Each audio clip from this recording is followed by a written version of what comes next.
بسم اللہ الرحمن الرحیم۔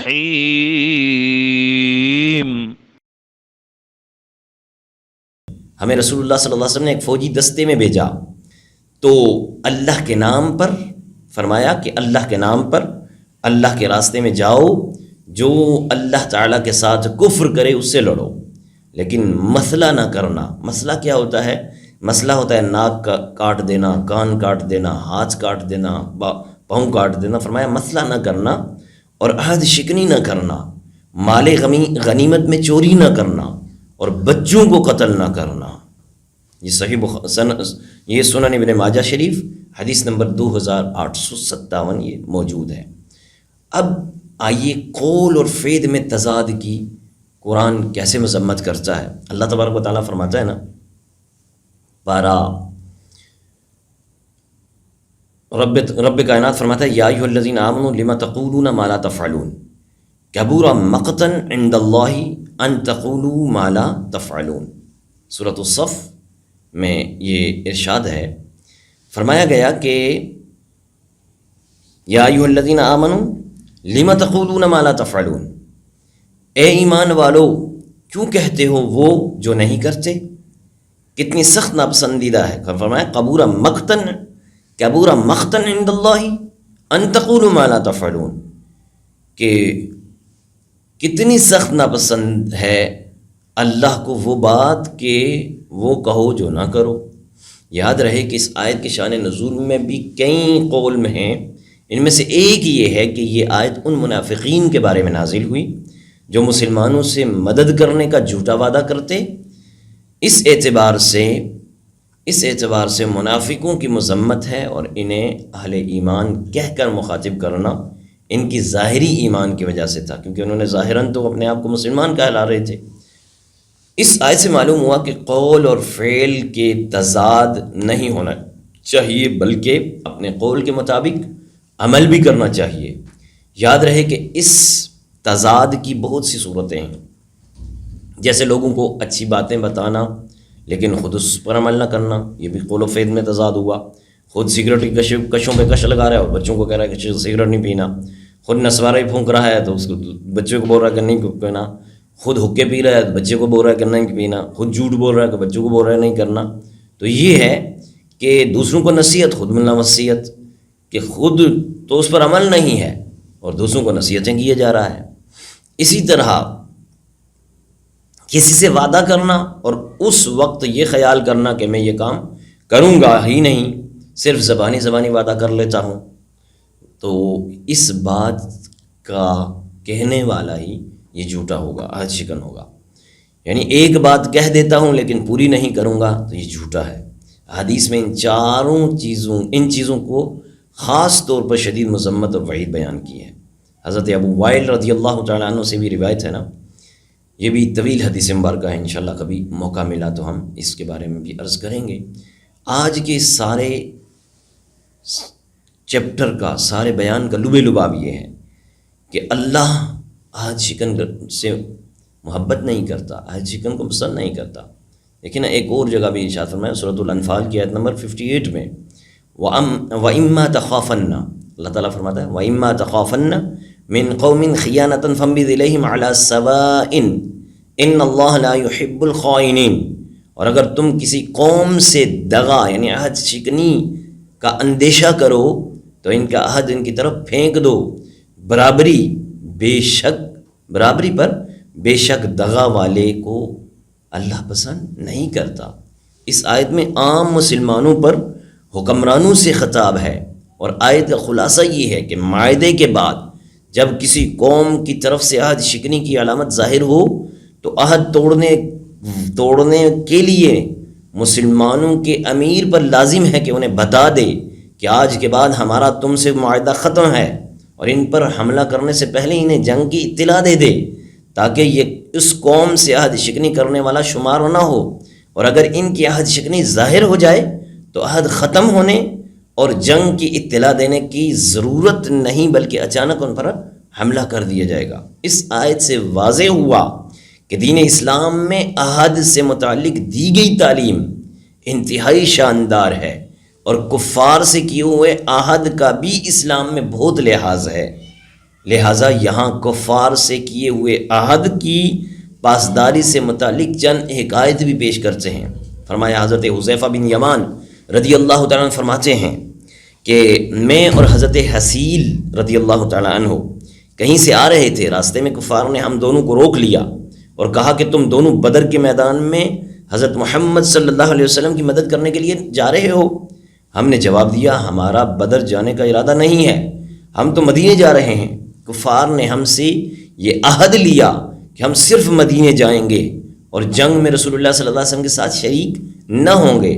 اس کے بعد جب ہم دونوں بدر کے میدان میں بارگاہ رسالت صلی اللہ علیہ وسلم میں حاضر ہوئے اور اپنا واقعہ پیش کیا تو حضور سرور کائنات صلی اللہ علیہ وسلم نے ارشاد فرمایا تم دونوں واپس چلے جاؤ، ہم ہر حال میں کفار سے کیے ہوئے عہد کی پابندی کریں گے اور ہمیں کفار کے مقابلے میں صرف اللہ تعالیٰ کی مدد درکار ہے۔ صحیح مسلم شریف حدیث مبارکہ 1787 1787 یہ حدیث مبارکہ موجود ہے۔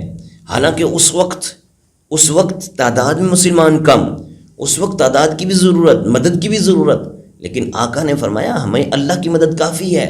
آپ نے کیونکہ ایک عہد کر لیا ہے کفار کے ساتھ تو اس عہد کو پورا کرنا ہماری ذمہ داری ہے، تو اس عہد کو پورا کیا گیا۔ حضرت سلیم بن عامر رضی اللہ تعالیٰ عنہ فرماتے ہیں حضرت امیر معاویہ رضی اللہ تعالیٰ عنہ رومیوں کے درمیان ایک معاہدہ تھا۔ حضرت امیر معاویہ رضی اللہ تعالیٰ عنہ ان کے شہروں کی طرف تشریف لے گئے تاکہ جب معاہدہ ختم ہو تو ان پر حملہ کر دیں گے، لیکن اچانک ایک آدمی کو چوپائے یا گھوڑے پر دیکھا، وہ کہہ رہا تھا اللہ اکبر، عہد پورا کرو، عہد شکنی نہ کرو۔ کیا دیکھتے ہیں کہ یہ شخص حضرت عمرو بن ابسہ رضی اللہ تعالیٰ عنہ ہیں۔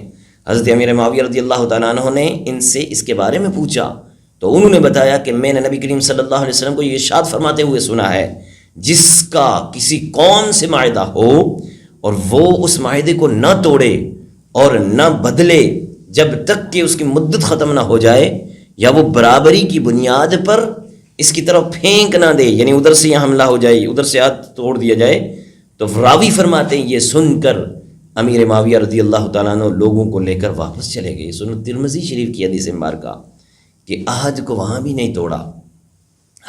اب دیکھیں صلح حدیبیہ کے موقع پر حضرت ابو جندل رضی اللہ تعالیٰ عنہ بیڑیوں میں بندھے ہوئے تھے، اللہ اکبر، بیڑیوں میں بندھے ہوئے تھے، کسی طرح حدیبیہ کے مقام پر پہنچ گئے تو ان کے باپ سہیل بن عمرو نے ان کی واپسی کا مطالبہ کیا۔ اس کے بغیر معاہدہ کرنے سے انکار کر دیا کہ اگر ان کو واپس نہیں کرو گے ہمارا معاہدہ ختم ہے، ہم نے توڑ دیا، کیونکہ ہمارا بندہ آپ نے نہیں واپس کیا۔ تو کیا ہوتا ہے جب حضرت ابو جندل رضی اللہ تعالیٰ عنہ کو معلوم ہو گیا کہ اب وہ کفار کی طرف دوبارہ لوٹائے جائیں گے تو گڑ گڑا کر مسلمانوں سے فریاد کرنے لگے۔ چونکہ کفار سے معاہدہ ہو چکا تھا اس لیے حضور سرور کائنات خاتم النبیین صلی اللہ علیہ وسلم نے اس موقع کی نزاکت کا خیال فرماتے ہوئے حضرت ابو جندل رضی اللہ تعالیٰ عنہ سے فرمایا کہ تم صبر کرو، ان قریب اللہ تعالیٰ تمہارے لیے اور دوسرے مظلوموں کے لیے ضرور ضرور ضرور ہی کوئی راستہ نکالے گا۔